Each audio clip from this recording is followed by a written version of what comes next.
Everyone, welcome to my channel. और आज हम लोग डेटा टाइप्स के टाइप्स को डिस्कस कर रहे हैं। इसके प्रीवियस लेक्चर में हम लोग डेटा टाइप्स क्या होते हैं, कितने टाइप्स के होते हैं, ये हमने बेसिक डेफिनेशंस देखी थी। आज हम इसको थोड़ा सा डिटेल में डिस्कस कर रहे हैं। तो सबसे पहला डेटा टाइप्स का टाइप्स होता है pre defined data types. Pre defined data types ऐसे डेटा टाइप्स कहलाते हैं जो कि पहले से डिफ़ाइन किए जाते हैं। इनको अलग से डिफ़ाइन करने की ज़रूरत नहीं होती है। इन डेटा टाइप को ये डेटा टाइप जो है वो बेसिक डेटा टाइप्स भी कहलाते हैं। इन डेटा टाइप का मतलब होता है कि कंपाइलर को ऐसे डेटा टाइप्स को अलग से नहीं डिफ़ाइन करना पड़ता है, क्योंकि ये पहले से ही डिफ़ाइन होते हैं।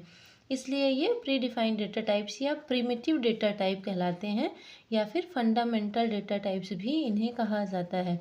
जैसे कि हमारे इंटीजर, कैरेक्टर, फ्लोट, ये सभी हमारे प्रिमिटिव डेटा टाइप्स कहलाते हैं। तो चलिए हम इनको वन बाय वन डिस्कस करते हैं। तो सबसे पहला बेसिक डेटा टाइप होता है हमारा इंटीजर। इंटीजर डेटा टाइप क्या है? इंटीजर डेटा टाइप जो है वो केवल न्यूमेरिक वैल्यूज़ को स्टोर करते हैं। इनके अंदर कोई भी होल नंबर्स या कोई भी नंबर्स जो है वो हो सकते हैं। माइनस इन्फिनिटी से लेकर के प्लस इन्फिनिटी तक के जितने भी के बीच में जितने भी नंबर्स आते हैं वो सभी जो है इंटीजर कहलाते हैं। चाहे वो नंबर नेगेटिव हो, चाहे वो नंबर पॉजिटिव हो, कोई भी नंबर जो है वो हमारा इंटीजर डेटा टाइप्स में कहलाता है, या वो सारे नंबर जो है वो क्या कहलाते हैं? इंटीजर्स कहलाते हैं।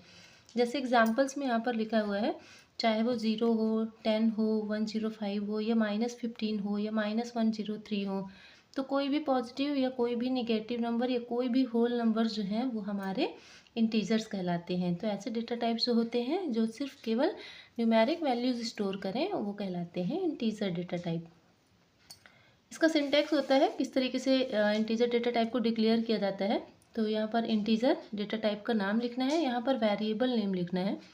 जैसे हमने यहाँ पर इंटीजर डेटा टाइप को डिफाइन किया और वेरिएबल नेम हमने लिखा है यहाँ पर ए। लास्ट में हम सेमी कॉलम्स लगाते हैं। इनिशियलाइजेशन कैसे होता है? इनिशियलाइजेशन में हमको डेटा टाइप लिखना होता है, वेरिएबल नेम लिखना होता है और कोई उसकी वैल्यू असाइन करनी पड़ती है। जैसे यहाँ पर integer data type, variable name है हमारा ए, तो हम यहाँ पर इनिशियलाइज करेंगे ए की वैल्यू को 10 से।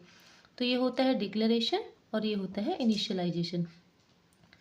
इंट डेटा टाइप का जो बेसिक साइज होता है हमारा, इसका होता है 2 बाइट्स का। इसका स्पेसिफायर होता है %d। %d जब हम आगे भी प्रोग्राम बनाएंगे तो बताएंगे कि स्पेसिफायर्स क्या होते हैं और कितने टाइप के फॉर्मेट स्पेसिफायर जो है वो सी में यूज़ किए जाते हैं। तो अभी हम सिर्फ बेसिक देख रहे हैं। तो इंटीजर डेटा टाइप का जो स्पेसिफायर जो यूज़ होता है उसका होता है %d। अब ये इंटीजर डेटा टाइप्स के भी कुछ टाइप्स होते हैं। जैसे जो नॉर्मल हमारा इंटीजर है या साइंड इंटीजर है, इसका साइज़ होता है 2 बाइट्स का। अनसाइंड इंटीजर है, ये भी हमारा होता है 2 बाइट्स। शॉर्ट इंटीजर होता है 1 बाइट का। अनसाइंड शॉर्ट इंटीजर होता है ये भी 1 बाइट का। लॉन्ग इंटीजर होता है हमारा 4 बाइट्स का और अनसाइंड लॉन्ग इंटीजर होता है ये हमारे 4 बाइट का। तो ये इंटीजर के टाइप्स होते हैं और ये वो उनके बेसिक साइज होते हैं। सेकेंड डेटा टाइप होता है हमारा कैरेक्टर डेटा टाइप, जिसे हम कैर से डिनोट करते हैं। कैरेक्टर डेटा टाइप ऐसा डेटा टाइप होता है जो सिर्फ कैरेक्टर्स को स्टोर करते हैं। कैरेक्टर डेटा टाइप को सिंगल जो कोड्स होता है उससे रिप्रेजेंट किया जाता है। मतलब जो भी हम डिक्लेरेशन करते हैं या इनिशियलाइज करते हैं उसको हम सिंगल कोड से रिप्रेजेंट करते हैं। जबकि जो हमारा स्ट्रिंग होता है, कलेक्शन ऑफ कैरेक्टर्स, उसको हम बोलते हैं स्ट्रिंग। तो स्ट्रिंग को जब हम डिक्लेयर करते हैं तो वहाँ पर डबल कोड से लिखा होता है। तो अभी हम कैरेक्टर का बात कर रहे हैं। तो कैरेक्टर जो होते हैं ऐसे डेटा टाइप जो कैरेक्टर वैल्यू को स्टोर करते हैं, और ये कैरेक्टर जो होते हैं वो इंटीजर कोड की वैल्यू के इक्विवेलेंट होते हैं। ये जो कोड्स कहलाते हैं हमारे आस्की कोड कहलाते हैं। तो जो सिंटैक्स होता है कैरेक्टर का, तो यहाँ पर हम लिखते हैं कैरेक्टर डेटा टाइप का नाम, ये वेरिएबल का नाम। जैसे कि वेरिएबल का नाम हमने यहाँ डिक्लेयर किया है सी, तो हमें बस ये याद रखना है कि कैरेक्टर को हम यहाँ पर सिंगल कोड से रिप्रेजेंट करते हैं। इनिशियलाइजेशन करते हैं तो यहाँ पर वेरिएबल का नेम और जो भी हम यहाँ पर वैल्यू इनिशियलाइज करें बस हमको यहाँ पर सिंगल कोड लगाना है। कैरेक्टर का जो स्पेसिफायर होता है वो होता है %c। जब भी हम प्रोग्राम बनाएंगे तो %c कैरेक्टर के लिए यूज़ करते हैं। और जो कैरेक्टर का साइज़ होता है ये होता है 1 बाइट का। थर्ड डेटा टाइप हमारा बेसिक डेटा टाइप होता है float data type. Float data type जो है वो हमेशा फ्रैक्शनल नंबर को रिप्रेजेंट करते हैं, जिसमें कि हमारे जो फ्रैक्शनल पॉइंट वाले नंबर्स होते हैं उनको यूज़ किया जाता है। जैसे एग्जांपल है यहाँ पर 3.0, 5.57, 31.2, -31.2, -3.12। ये नंबर भी पॉजिटिव और नेगेटिव में हो सकते हैं, बट ये जो फ्लोट में हम फ्लोट डेटा टाइप में जो भी एग्जांपल लेते हैं वो फ्रैक्शनल में होते हैं, मतलब दशमलव वाले होते हैं। वहाँ पर हमको पॉइंट वाले नंबर जो है वो यूज़ करना है। इसके बाद हमारा फ्लोट का सिंटैक्स होता है। यहाँ पर हम डेटा टाइप नेम लिखते हैं फ्लोट, यहाँ पर वेरिएबल नेम, जैसे कि यहाँ पर फ्लोट लिखा है, वेरिएबल नेम लिया है हमने ए। इनिशियलाइजेशन कैसे करेंगे, यहाँ पर डेटा टाइप के साथ जो वेरिएबल नेम है उसकी वैल्यू जो इनिशियलाइज करेंगे वो क्या करेंगे, पॉइंट में करेंगे। तो ये होता है हमारा फ्लोट डेटा टाइप का इनिशियलाइजेशन।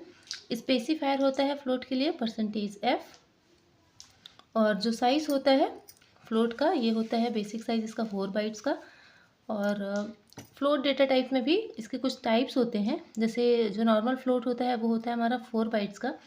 इसके बाद डबल होता है, डबल हम यूज़ करते हैं 8 बाइट का साइज़ होता है। लॉन्ग डबल होता है हमारा 10 बाइट्स का। तो फ्लोट और डबल में डिफरेंस ये होता है कि फ्लोट में जो भी हम नंबर इनिशियलाइज करते हैं इसमें हम पॉइंट के बाद 7 डिजिट तक यूज़ कर सकते हैं, और जो डबल होता है इसमें हम पॉइंट के बाद 14 डिजिट तक यूज़ कर सकते हैं। तो ये होता है हमारा फ्लोट डेटा टाइप के टाइप्स और ये उसके साइज़। तो आई होप आपको अभी प्रिमिटिव डेटा टाइप समझ में आया होगा कि प्री डिफाइंड डेटा टाइप्स होते क्या हैं, कितने टाइप्स के होते हैं, इन डेटा टाइप का डिक्लेरेशन कैसे किया जाता है, इनको इनिशियलाइज कैसे करते हैं, और इनका बेसिक साइज़ क्या होता है। तो अगर आपको वीडियो अच्छा लगा तो वीडियो को लाइक कीजिए, हमारे चैनल को सब्सक्राइब कीजिए। Thank you.